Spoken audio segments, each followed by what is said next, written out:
Wow. What kind of obstacles do you think would happen that might make you change some of your views when you get in? Because, people get into office and then everybody's like, what? You said you were going to do this. Hmm. So you have to ask yourself, are there pressures that can exist that actually do change a person?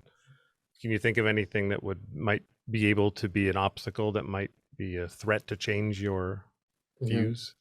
Well, I think there's always a vocal, I guess like minority in terms of like, if you're in the minority, you're gonna be more vocal about it because you want to kind of act like you're in the majority.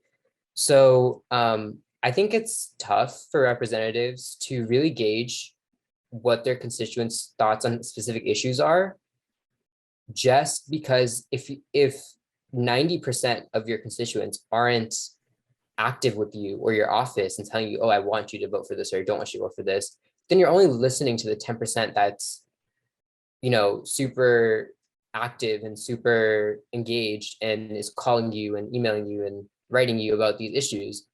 And is that really like a representative sample of your entire constituency? I don't know. The other thing is on the local level, politics is much different than on a federal level.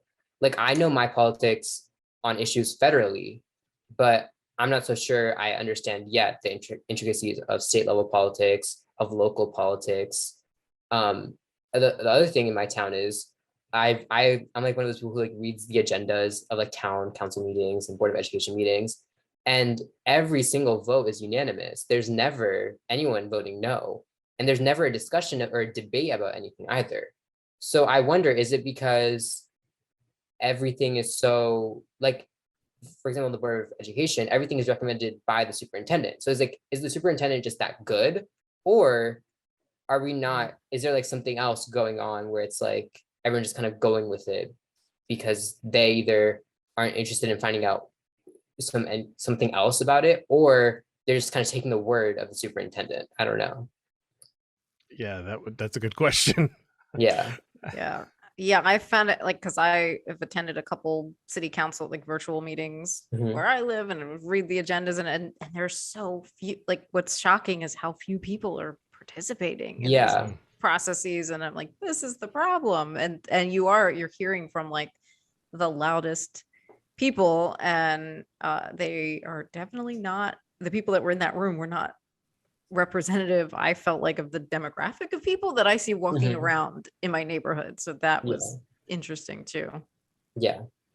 I went to high school in the second most diverse high school in the state of New Jersey. So I was really fortunate to have that experience. But kind of talking about representation, I didn't have an African American teacher until my sophomore year in high school in this entire district. And of the all the teachers in my high school, there's about 10 that are African American, while the student, and that's like 10 out of 200. And Whoa. and the population is about 30% African American. So it's like, and same thing with Asian teachers. I've never had an Indian teacher. I don't think I've ever had an Asian American teacher. So it's crazy, kind of like, and that's our district is saying they're working on that, and I don't know how I don't know what goes on in hiring rooms, but it's that kind of things like who really has like the ear of like the people in power. It's really interesting to see that, and especially when it comes down to like education and educators who are influencing young people and basically like establishing what the future will look like. It's interesting to see that there's not enough representation in that field specifically.